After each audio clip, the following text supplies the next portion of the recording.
जय माँ काली। तो आज का ये वीडियो उन व्यक्तियों के लिए बहुत ही ज़्यादा खास होने वाला है जो व्यक्ति गुरु की तलाश में है।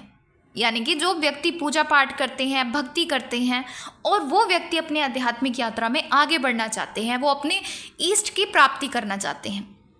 तो एक व्यक्ति के लिए भक्ति करने के साथ साथ अपनी आध्यात्मिक यात्रा में आगे बढ़ने के लिए गुरु की बहुत ज़्यादा आवश्यकता होती है।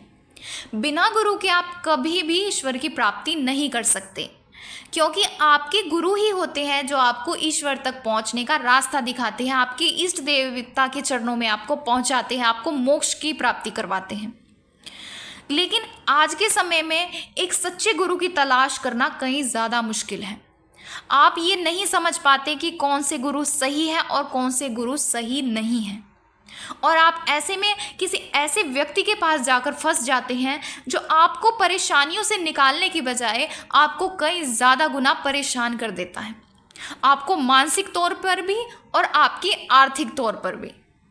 तो आज मैं आपको कुछ ऐसे ही गुण बताने वाली हूँ जिनके माध्यम से आप ये समझ पाएंगे कि कौन से सच्चे गुरु हैं। यानी कि अगर आपको ये गुण उस व्यक्ति के अंदर दिखाई देते हैं तो समझ जाए कि वो सच्चे गुरु बनने योग्य है।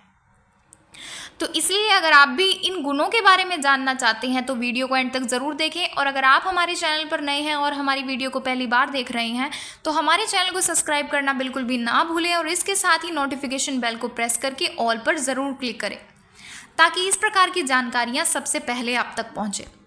तो चलिए वीडियो को शुरू करते हैं। तो अब मैं आपको कुछ ऐसे गुण बता देती हूँ जिससे आप ये समझ पाएंगे कि सच्चे गुरु कौन है, कैसे आप पहचान सकते हैं, कैसे आप एक सच्चे गुरु की पहचान कर सकते हैं। तो सबसे पहला गुण ये होता है कि आप जिस भी व्यक्ति को गुरु बनाना चाहते हैं, आप ये देखिए कि क्या वो व्यक्ति आपका गुरु बनने के लिए तैयार है भी या नहीं। क्योंकि काफ़ी सारे ऐसे व्यक्ति होते हैं जिनको गुरु बनने की काफ़ी ज़्यादा उत्सुकता होती है। यानी कि वो व्यक्ति चाहते हैं कि ज़्यादा से ज़्यादा लोग मुझे अपना गुरु बनाएं या ज़्यादा से ज़्यादा मेरी जय जयकार हो। लेकिन जब एक सच्चा व्यक्ति होता है, जो सच्चा गुरु होता है, वो कभी भी अपने मन में इस प्रकार का लालच नहीं रखता। क्योंकि जो एक सच्चा गुरु होता है उसको केवल अपने इष्ट की या अपने जो भी वो देवी देवता को मानते हैं उनकी भक्ति करनी होती है, और उनको इससे कोई लेना देना नहीं होता कि उनके पास कितने ज़्यादा शिष्य हैं या कम हैं। वो केवल ईश्वर की प्राप्ति करते हैं और अपने शिष्यों को भी ईश्वर की प्राप्ति करवाते हैं। तो इसीलिए अगर आप किसी व्यक्ति को गुरु बनाना चाहते हैं तो आप पहले उनसे बात करके देखिए। अगर वो व्यक्ति तुरंत आपको बिना जाने आपको अपना शिष्य बनाने के लिए तैयार हो जाता है तो समझ जाएं कि वो आपके गुरु बनने योग्य नहीं है। क्योंकि एक सच्चा गुरु कभी भी एकदम से आपको अपना शिष्य बनाने के लिए तैयार नहीं होता, क्योंकि एक गुरु अपने शिष्यों को काफ़ी लंबे समय तक परखते हैं। क्योंकि गुरु शिष्य का संबंध केवल कुछ समय तक के लिए नहीं होता, ये जन्मों जन्मों तक का होता है। इसीलिए गुरु हमेशा अपना शिष्य बनाने से पहले अपने शिष्यों को बिल्कुल सही तरीके से परखता है। तो इस तरीके से अगर आप किसी व्यक्ति को गुरु बनाना चाहते हैं तो आप उनसे कहें कि हम आपको गुरु धारण करना चाहते हैं। अगर वो व्यक्ति उसी समय आपको मना कर दे तो समझ जाए कि वो सच्चे गुरु हैं।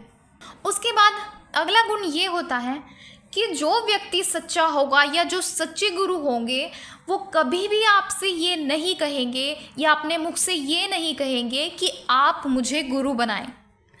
आपने काफ़ी सारे ऐसे व्यक्तियों को देखा भी होगा जो अपने मुख से कहते हैं कि मुझे गुरु बनाएं, लेकिन जो सच्चे व्यक्ति होंगे, जो सच्चे गुरु होंगे, वो कभी भी आपको अपने मुख से ये नहीं कहेंगे कि मुझे गुरु बनाएं। उनके अंदर गुरु बनने का लालच बिल्कुल भी नहीं होगा। तो इस तरीके से ये था दूसरा गुण। उसके बाद अगला गुण ये होता है कि आपके जो सच्चे गुरु होंगे वो कभी भी आपको अंधविश्वास की ओर नहीं लेकर जाएंगे।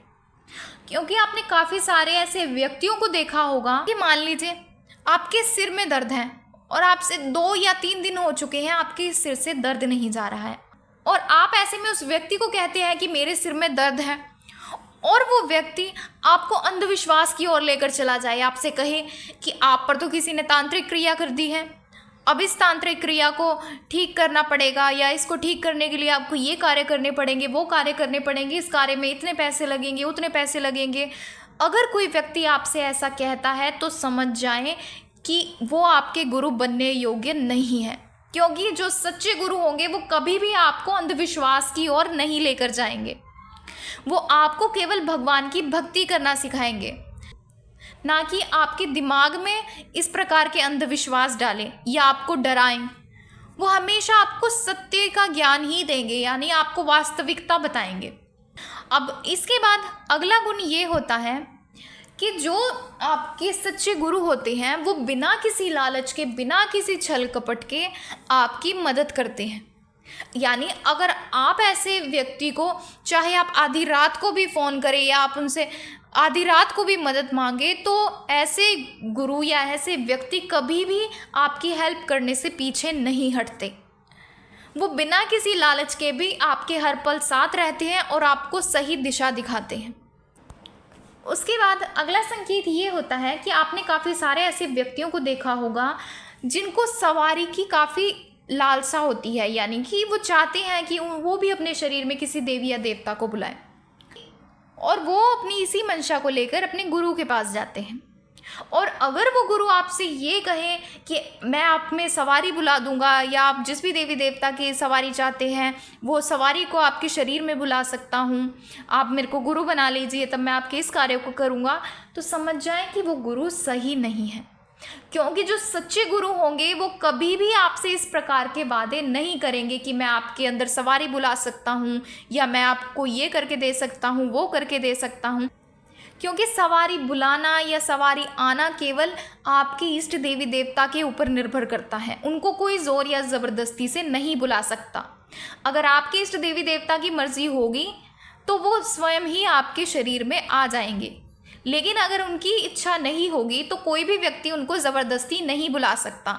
अगर कोई गुरु आपसे कहता है कि मैं आपके शरीर में सवारी बुला सकता हूँ, ये कर सकता हूँ, वो कर सकता हूँ, तो आप ऐसे व्यक्तियों से सावधान रहें, क्योंकि आप नहीं जानते कि आपके शरीर में वो किस शक्ति को बुलाकर किसकी सवारी बुला रहे हैं। क्योंकि ज़रूरी नहीं कि काफ़ी सारे भक्त या साधक देवी देवताओं की ही सवारी बुलाते हैं। उनके पास अन्य कई शक्तियों की सवारियां भी होती हैं, या अन्य कई शक्तियां भी होती हैं जो वो अन्य व्यक्तियों के शरीर में बुला लेते हैं। इसलिए अगर आप किसी गुरु की तलाश में हैं और आप किसी व्यक्ति को गुरु बनाना चाहते हैं, तो आप देखिए क्या उस व्यक्ति के अंदर इस प्रकार के गुण हैं। अगर उस व्यक्ति के अंदर आपको ये गुण दिखाई देते हैं तो आप आंखें बंद करके पूर्ण विश्वास के साथ, पूरी श्रद्धा के साथ उनको गुरु धारण करें। लेकिन अगर आपको उस व्यक्ति के अंदर इस प्रकार के गुण नहीं दिखाई देते तो आप कभी भी ऐसे व्यक्तियों को गुरु ना बनाएं, क्योंकि गुरु और शिष्य का संबंध जन्मों जन्मों तक का होता है। और ज़रूरी नहीं कि अगर आपके गुरु आपके पास आएंगे या आपके पास होंगे तभी वो आपके ऊपर कोई सवारी बुला सकते हैं या आपकी सवारी रोक सकते हैं।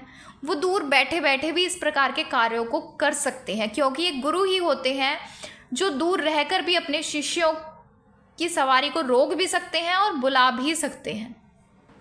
और अगर एक गुरु अपने शिष्य की सवारी को बांध दे तो उसको खोलना बहुत ही ज़्यादा मुश्किल हो जाता है।